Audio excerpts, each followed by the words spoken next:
Well, welcome. One of the things that I'm going to ask you to do this week is create purpose statements and research questions. At the end of the semester, your final project, you have to create research questions. So this is a practice in that process, but also you create research questions and purpose statements for your dissertation or any piece of academic writing, research writing that you do. So I gave you a handout so you have the notes, but here's a little kind of talk through these notes if you need a little extra support in that regard. So a purpose statement, I want you to think of it kind of like an umbrella. It's a very overarching, broad statement that includes a single statement or concept with this broad definition of what you're going to research. So the how, the methodology, right? How will you collect the data is included in this purpose statement, as well as the participants and the setting in the study. So this next piece right here is really kind of a framework that you can use and fill in your information. So feel free to use this moving forward in your research work that you do for your dissertation or for your own professional scholarship. The framework is the purpose of this blank, right? What type of study? For this course, I'm asking you to conceptualize this in a qualitative way. So the purpose of this narrative, phenomenological study, grounded theory, ethnographic study, case study, is, was, will be. Here's why we do that.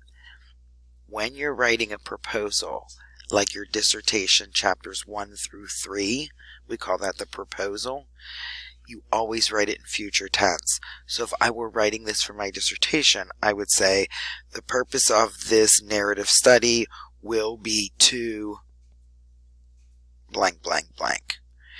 If it's already been done, right, you collected the data, then it would be written in past tense. The purpose of this narrative study was to, qualitative verb, explore, examine. We don't typically say measure. We don't typically say evaluate, although I would argue evaluate would work, but you want to have a qualitative verb. So the purpose of this narrative study was to, considering it past tense, to explore the, what is it? What is the what of your study? The perceptions of, who are my informants? Teachers at a large urban public school. The purpose of this case study was to evaluate. I'm going to go with evaluate. I'm going to do it. I'm feeling risky. The perceptions of nursing students in a cardiac care unit. I'm kind of making this up off the cuff here. I did give you some real examples. Let's look at them. The purpose of this grounded theory will be to investigate students' perceptions of servient leadership skills after participation in a leadership training program. This was an actual study of one of my doctoral students who ran a high school kind of mentorship leadership program, and they had a lot of data on what the teachers thought, what the people who ran this camp where the students went and trained, what they didn't explore, or what the student leadership positions, what they perceived to be successful or not successful within this program. The next one, the purpose of this phonological study is to examine the lived experiences, phenomenology and lived experiences. Remember those two match. The purpose of this phenomenological study is to examine the lived experiences of veteran teachers who have left the teaching profession in the last 5 years. This is not a dissertation. This is something I made up. It's been on my mind. Attrition of teachers within their first 5 years. We know that is a trend in the literature when you look at the trend on teachers. So that's something that I have been thinking about.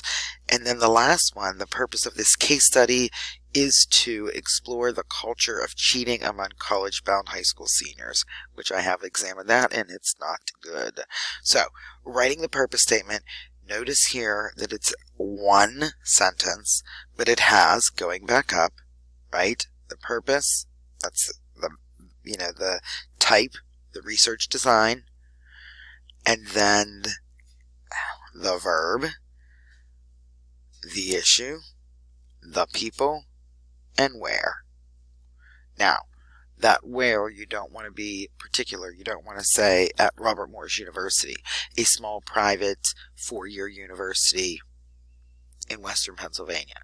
So we don't want to use names, but you can use descriptors. The second piece I'm asking you to do is write the purpose statement and then write the research questions that would be aligned with that purpose statement.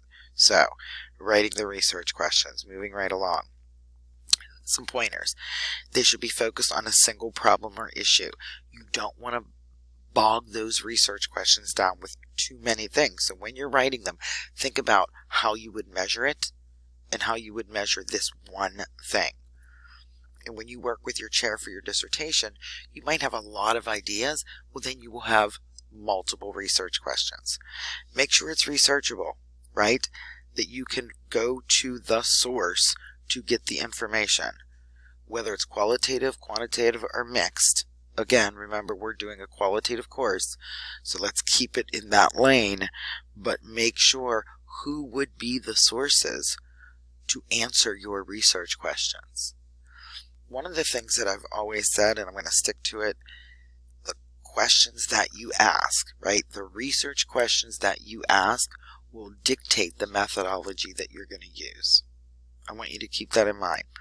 Third bullet here, is it feasible? You got to be realistic within your time frame, within practical constraints, and with accessibility. It's not in the notes, but I want you to think about for your dissertation. Can I do it?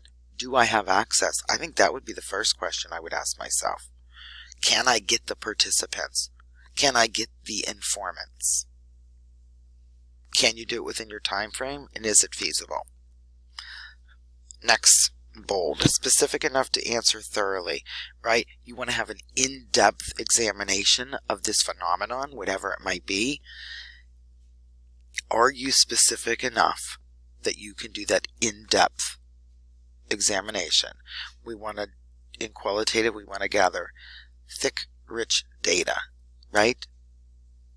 Keep that in mind. And then relevant. Is it relevant to your field?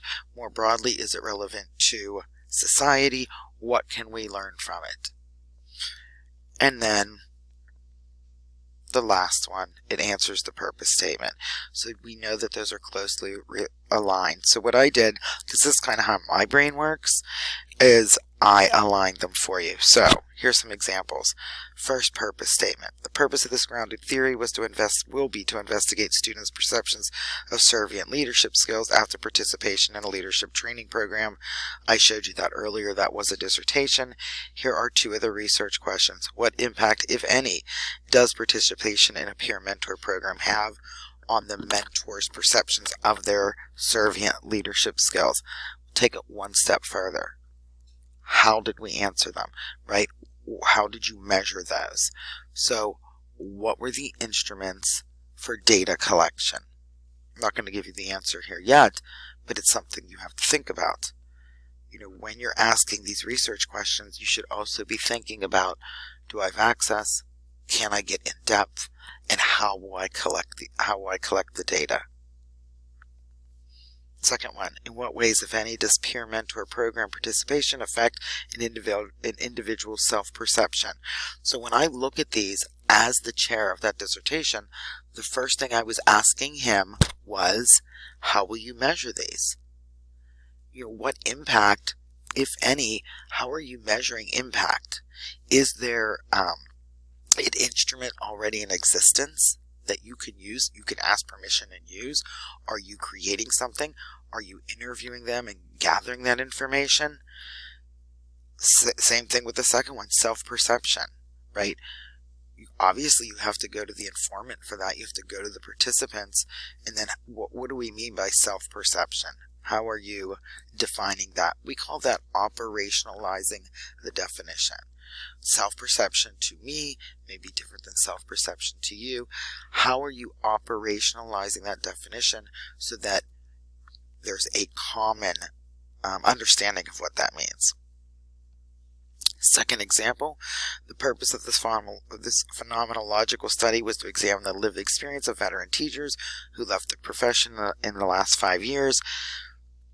That's the purpose statement. That's an umbrella. That's an overarching goal. How am I going to what is the question that will answer that? What are the relationships between student behavior and veteran teacher attrition, right? Attrition meaning leaving the field. So how would I get that information? How would I collect that? Now, in the quantitative world, could I look at behavioral write-ups, right? Are there so many write-ups that correlate with teachers leaving? But I mean, is that the variable of why teachers left, right? We got to think about this qualitatively. If I'm going to go after that, I'm most likely going to have to go after those teachers' perceptions. Next one. The purpose of this case study is to explore the culture of cheating among college-bound high school students.